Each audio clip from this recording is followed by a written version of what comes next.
Welcome back, dwarves, to the world of Warale the Ageless Elder, in the fortress of dream basements, a frozen wasteland, only surrounded by enemies. Now, last episode we left off sending one of our militias to go deal with this goblin here. Let's just center on that.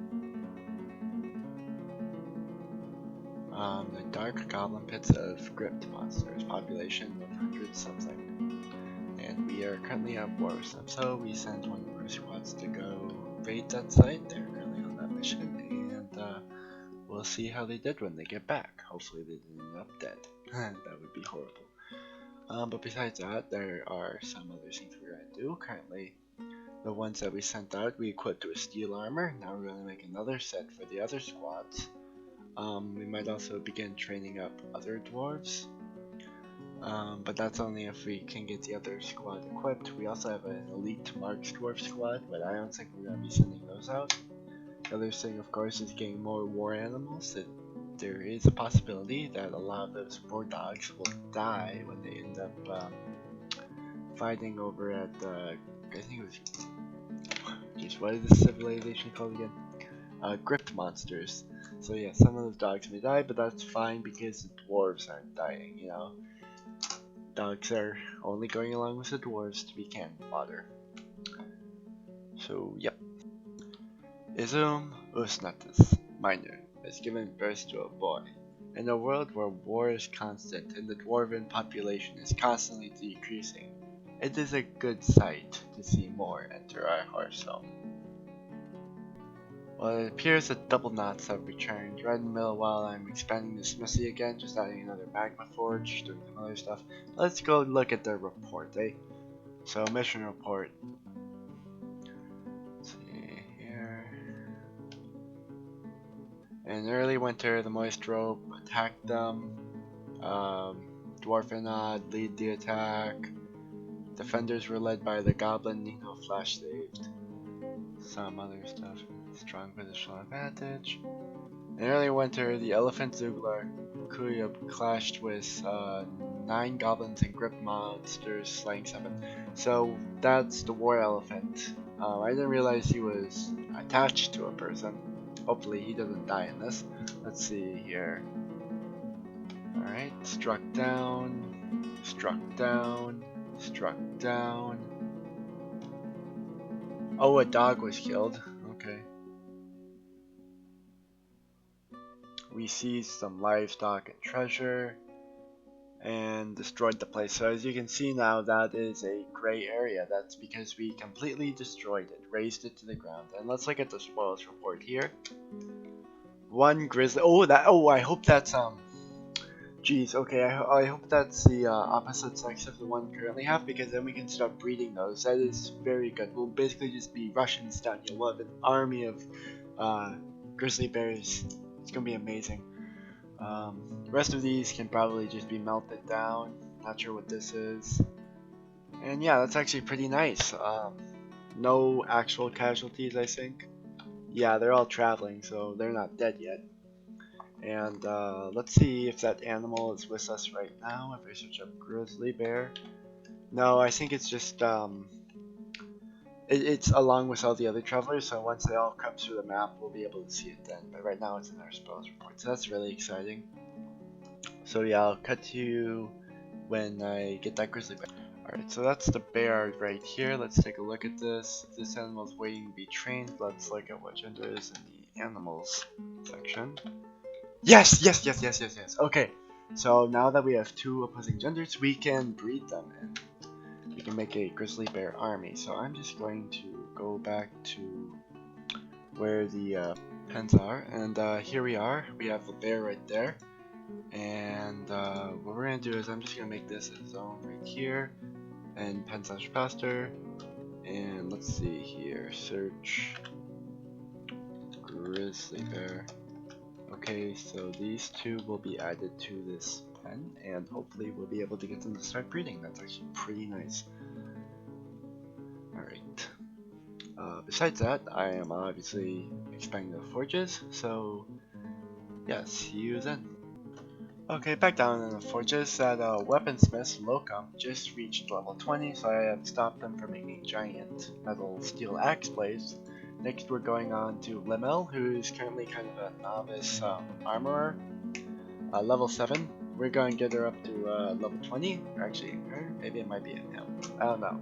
Anyway, so I'm just going to have them forging steel leggings on repeat.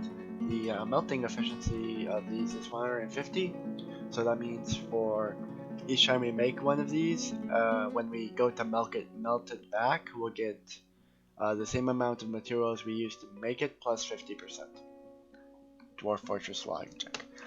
Besides that, after we get that armor up to legendary quality like the weaponsmiths, we'll start making more steel sets. We did have a legendary armor before from a strange mood, but they died somehow. I honestly don't know how. People just seem to die randomly around here. We also got this spare forge over here, which I'm thinking of making for another armor. However, we'll do that once the current armor is up to level. Okay, so it appears that these Crundles have been giving my dwarves some trouble, so I just assigned the military squad to go kill them. And let's see what happens. So we got the Crundles over there. The dogs will probably be the first to go after them. Can they even get down there? Yep, they should be able to. Okay, there goes one. Oh, there goes. I think that's a Hammer Lord. Yeah, no Crundle can stand up to a Hammer Lord. Oh, there they go, all the way up there, chasing them down. Let's follow them. Yeah, kill them all. Kill them all. Here, they're right around here. Let's actually just follow this guy. Are they done? Yep. Extermination. I should have a designated military squad for exterminating vermin like this. I don't yet. Maybe the greenies could do it. The greenies are the Mark's Dwarf squad. Maybe I should just have them exterminate these guys from now on, because if they end up in like a tree or like flying somehow, because they're Mark's dwarves, they'll be able to hit them. But then again, there are some problems with Mark's dwarves. Okay, a giant olm. That's like a giant axolotl or something. Oh, they killed it. The squads? Yeah, they're done. They're done murdering the Crundles. Well, that was fairly successful, and you know, people were passing through here and the Crundles would come up, so it's nice that we exterminated the majority of them. Don't have to deal with that presence anymore. Oh my, the giantess Usranor Posa has come, a giant creature resembling a human, almost unparalleled in size. Yeah, we'll tell that to the giant elephant. Okay, so let's go to the giantess. Let's actually look at the description. Okay, they're all the way up there. So probably won't have enough time to get everyone for it, although it doesn't really look like there's anyone out here except for some animals. Let's actually do that again. Okay. Her hair is extremely long. She has very high cheekbones and she has a prominent chin. Her nose is hooked and her somewhat tall ears are extraordinarily broad. Her hair is extraordinarily broad. Her lips are very thin. Her fern green eyes are slightly protruding, and her hair is a pale chestnut. Her skin is a pale chestnut. Her nose bridge is slightly convex. Okay. So I think what we're going to do is we are going to try to get everyone into the fort, although I'm pretty sure once again everyone is already in the fort, so let's just get everyone in. Civ alert. Okay. Oh yeah. Yeah, that's not gonna work. Okay, well, let's just kill it. I wanted to trap it originally, but if it's gonna go around killing our dwarves before we can even do that, just get it over with. Unless, yeah.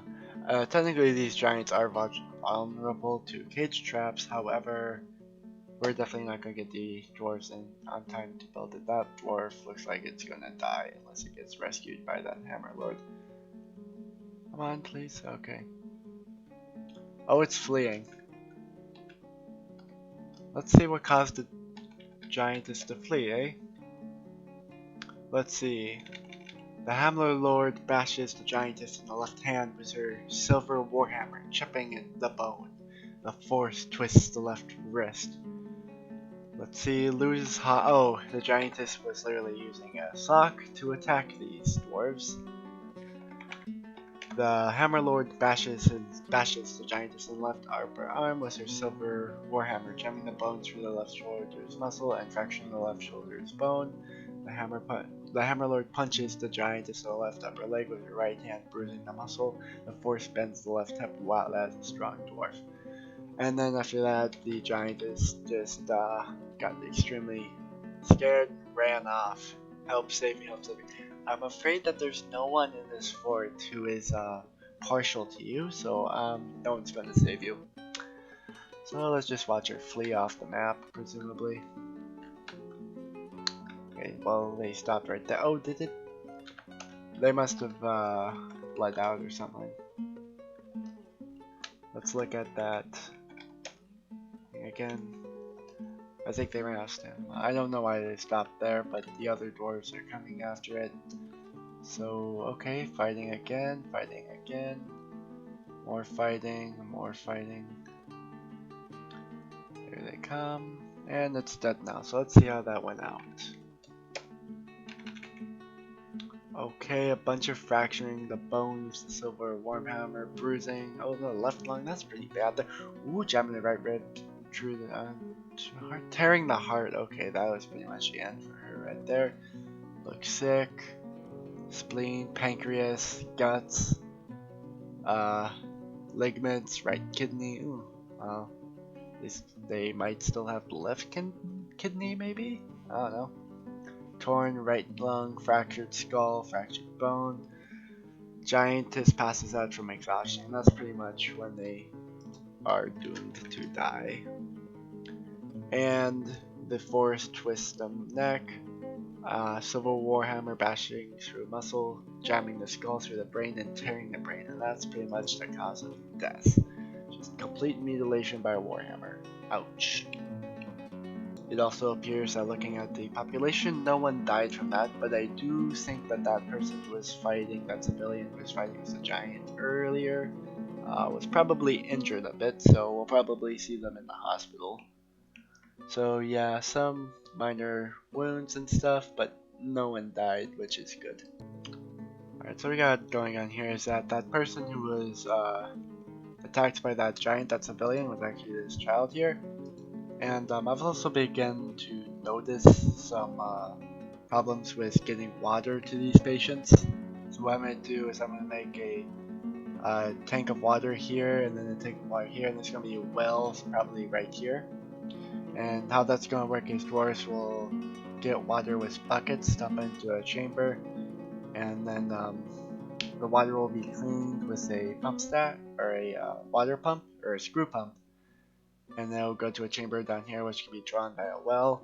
And maybe later on even, well, I'll just make a general purpose pump stack for just bringing water up here automatically instead of manually.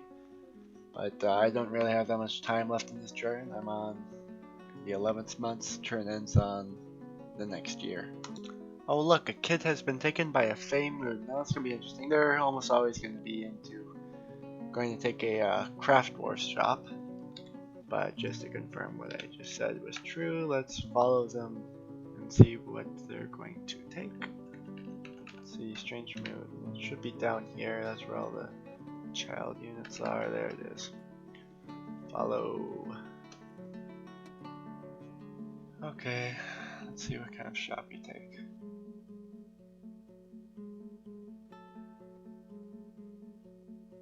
Craft dwarf shop, of course. Alright, 1 second. Okay, let's...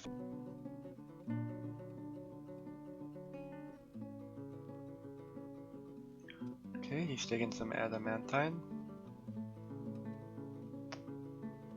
let's see. Okay, let's follow him. Let's see what he's going to take next.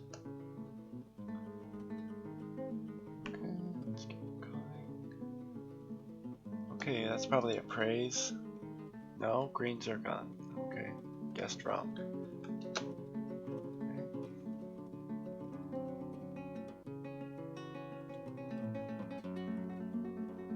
Okay, let's see what he takes next.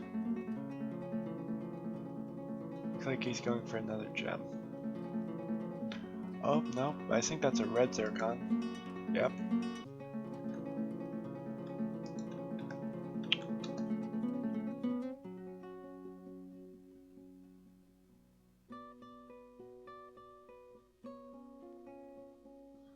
Some more adamantine. Ooh, what's he gonna find down here? Okay, some sort of class, probably a silk class. Llama wool class, okay, I was wrong.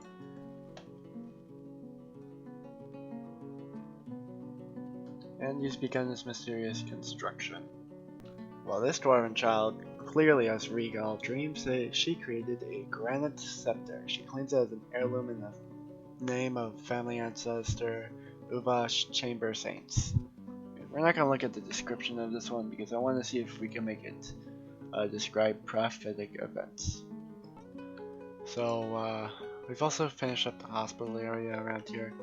We have this holding tank where dwarves will dump water buckets, and then once that's finished we'll have a pump that will pump that water into this tank. And the reason why we have that pump is because screw pumps in Dwarf Fortress clean water, so you can kind of see that for some reason there's a bunch of blood and mud and whatnot in this water. We don't want that, so by putting it through the screw pump it will clean it. Also, we have this well here built. It's currently dry. That's because there's not enough water in the bottom for it to be useful. But once that's finished, the dwarves won't have to go to the top of the map or the bottom of the map to pick up water. Also seems like this child got out of instruction bench. I'm not sure. It should still be resting. Yeah, you should, after fighting a giant, my child, you should be taking a rest. But yeah, I'll get back to you once that's done. Alright, bit of good news here. Although this area has not been finished yet, that child did get excused from the hospital, so that's nice. Good for him. Alright, so it's the next year now, year 200 or 235. Technically I'm not allowed to progress anymore. However, since it's paused, I am going to do a few things before I give up my turn here. Namely, I am going to send the soldiers to raid this site here. So if we just create a mission to raid this site, and let's do the double knots again. Let's go back and details. We're gonna raise this site, and yep, so that's sent over there. For the next person who's gonna take on this task, just keep on filling up this pit here with water, and oh yeah, make another set of armor once that armor gets up to level 15. Because currently only one of our squads, the double knots, has a full set of steel armor. Besides, there's also some just quality changes, just make everything work good. But anyway, that's going to be all for this episode. Hope to see you all next time. Thanks for watching the video, like and subscribe, and bye.